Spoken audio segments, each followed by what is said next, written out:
आज मैले एकदमै स्पेशल इम्पोर्टेन्ट भिडियो लिएर उपस्थित भइसकेको छु। आज म तपाईहरुलाई फेसबुक मेसेन्जर डार्क मोडमा कसरी बनाउने र डार्क मोड बनाएर कसरी चलाउने र यसको फाइदा र बेफाइदा पनि म तपाईहरुलाई जानकारी दिनेछु। तपाईहरुले फेसबुक मेसेन्जर धेरै मात्रामा युज गर्नुहुन्छ र चलाउनुहुन्छ भने तपाईहरुले फेसबुक मेसेन्जरलाई डार्क मोडमा बनाएर चलाउने गर्नुस्। यो गर्नुभयो भने तपाईहरुलाई धेरै फाइदा हुन सक्छ।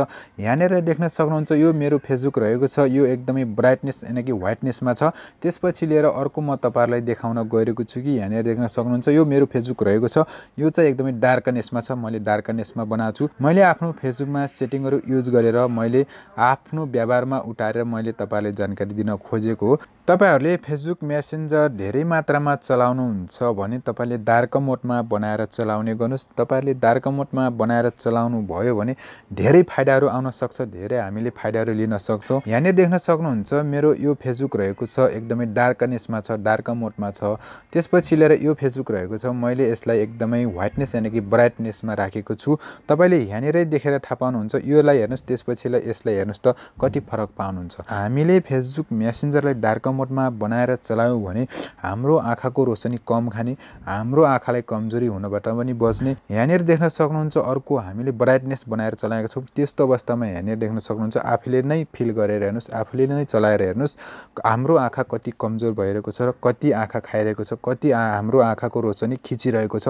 त्यही भएर हामीले यो डार्क मोडमा बनाएर चलाउँदा धेरै फाइदा हुन्छ। हामीले ब्राइटनेसमा बनाएर चलायौं भने हामीलाई धेरै बेफाइदाहरु पनि हुन सक्छ। हामीले धेरै ब्राइटनेस यानी कि उज्यालो बनाएर चलायौं भने हामीले कम उमेरमा नै हामीले आँखा देख्न छोड्छौं। त्यही भएर तपाईहरुले फेसबुक मेसेन्जरलाई ब्राइटनेसमा छ भने त्यसलाई डार्क मोडमा बनाएर चलाउने गर्नुस्। यसले गर्दा तपाईहरुलाई धेरै फाइदाहरु पुर्याउन सक्छ। के तपाईहरुले पनि आफ्नो फेसबुक मेसेन्जर डार्क मोडमा बनाउन चाहनुहुन्छ र यस विषयमा जान्न चाहनुहुन्छ? यदि जान्न चाहनुहुन्छ भने भिडियोले अन्तिमसम्म हेर्नु होला। यदि तपाईहरु मेरो च्यानलमा पहिलोचोटी भिजिट गर्दै हुनुहुन्छ भने यस भिडियोलाई एक लाइक र मेरो च्यानललाई सब्स्क्राइब गर्नु भएको छैन भने एक सब्स्क्राइब गर्नु होला।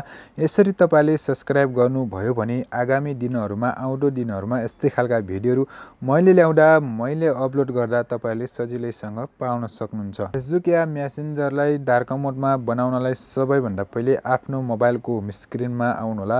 होम स्क्रिनमा आइसकेपछि तपाईको मोबाइलको होम स्क्रिनमा जुनसुकै फेसबुक होला, तपाईले यसलाई एकचोटी टच गर्नु होला। टच गरिसकेपछि यहाँनेर देख्न सक्नुहुन्छ मेरो मोबाइलको होम स्क्रिनमा मेरो फेसबुक अकाउन्ट खोलिसकेको छ। मैले खोलिसकेको छु। तपाईले पनि खोलाउनु होला। यति खोलिसकेपछि यस्तो खालको पेज खोलेको देख्न सक्नुहुन्छ मेरो मोबाइलको होम स्क्रिनमा। राइट साइडमा देख्न सक्नुहुन्छ तीनटा धर्का यानी कि 3 डट लाइनमा एकचोटी टच गर्नु होला।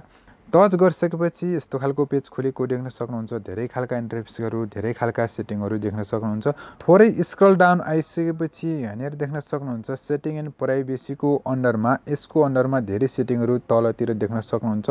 यहाँनेर देख्न सक्नुहुन्छ डार्क मोड भनेर लेखेको छ। यसको थोरै राइट साइडमा यहाँनेर देख्न सक्नुहुन्छ। यसमा एकचोटी टच गर्नु होला। टच गरिसकेपछि यहाँनेर देख्न सक्नुहुन्छ मेरो ब्राइटनेसमा थियो भने अब यसलाई डार्कनेसमा मैले सजिलैसँग बनाउन सके। तपाईले जस्तो पनि बनाउन सक्नुहुन्छ। यदि तपाईको फेसबुक ब्राइटनेसमा छ भने डार्क मोडमा पनि बनाउन सक्नुहुन्छ। यदि तपाईको डार्क मोडमा छ भने हैन यो मन पर्दैन भने पनि तपाईले यसलाई ब्राइटनेसमा ल्याउन सक्नुहुन्छ। त्यसको लागि यहाँनेर देख्न सक्नुहुन्छ यो डार्क मोड भनेर लेखेको छ। एकचोटी टच गर्नु होला। टच गरिसकेपछि यहाँनेर देख्न सक्नुहुन्छ यो व्हाइटनेसमा भइसकेको छ। तपाईले डार्क मोडमा पनि यसरी बनाउन सक्नुहुन्छ। यो त भयो फेसबुकमा डार्क मोड कसरी बनाउने। अब म तपाईलाई मेसेन्जरमा गएर जानकारी दिन गइरहेको छु। जस्ट सिम्पली आफ्नो मोबाइलको होम स्क्रिनमा ब्याक आउनु होला। ब्याक आइसकेपछि मेसेन्जर होला। जस्ट सिम्पली त्यसलाई एकचोटी टच गर्नु होला। टच गरिसकेपछि यस्तो खालको पेज खुलेको होला तपाईको मोबाइलको होम स्क्रिनमा। थोरै ब्याक साइड आउनु होला। यहाँनेर देख्न सक्नुहुन्छ 3 डट लाइन, यसमा एकचोटी टच गर्नु होला। टच गरिसकेपछि यस्तो खालको पेज खुलेको होला। यहाँनेर देख्न सक्नुहुन्छ यो सेटिङमा राइट साइडमा रहेको छ। यसमा एकचोटी टच गर्नुपर्ने हुन्छ। टच गरिसकेपछि यहाँनेर यस्तो खालको पेज खुलेको देख्न सक्नुहुन्छ। मेरो यहाँनेर फर्स्टमै फेसबुक प्रोफाइल यहाँनेर देख्न सक्नुहुन्छ। मेरो नाम आइसकेको छ। त्यसपछि लिएर हामीले डार्क मोड बनाउनलाई यहाँनेर देख्न सक्नुहुन्छ यो डार्क मोड भनेर लेखेको छ। यसमा एकचोटी टच गर्नुपर्ने हुन्छ। टच गरिसकेपछि यहाँनेर यस्तो खालको पेज खोलेको होला तपाईको मोबाइलको होम स्क्रिनमा। तपाईले यहाँनेर 3 सेटिङहरु देख्न सक्नुहुन्छ। एउटा अफ, अन, त्यसपछि सिस्टममा तपाईले यहाँनेर देख्न सक्नुहुन्छ अनमा एकचोटी टच गर्नुपर्ने हुन्छ। यहाँनेर देख्न सक्नुहुन्छ यो अनमा एकचोटी टच गर्नु होला। टच गरिसकेपछि यहाँनिर देख्न सक्नुहुन्छ तपाईको पहिले ब्राइटनेसमा थियो भने अब यहाँनिर डार्कनेसमा भइसकेको छ। तपाईले यसरी नै चलाउन सक्नुहुन्छ। व्हाइटनेसमा छ भने ब्राइटनेसमा गर्न सक्नुहुन्छ। हामीले सजिलैसँग यसरी डार्क मोडलाई व्हाइटनेस यानि कि ब्राइटनेसमा, ब्राइटनेस छ भने डार्क मोडमा सजिलै बनाउन सक्छौं। यति गरिसकेपछि तपाईहरुले पक्कै पनि बुझ्नु भयो होला। मैले जसरी गर्दै आएको थिएँ ती स्टेपहरु फलो गर्दै आउनु होला। तपाईहरुले भिडियो हेर्दै गर्दा कुनै कन्फ्युजन लागेमा केही प्रश्न भएमा मेरो च्यानलको डिस्क्रिप्सन बक्समा मेरो WhatsApp नम्बर, इमो नम्बर, फेसबुक आइडी रहेको छ। त्यो कन्ट्याक्ट मार्फत मसँग जोडिन सक्नुहुन्छ अनि कि त्यो कन्ट्याक्ट मार्फत मलाई मेसेज पठाउन सक्नुहुन्छ।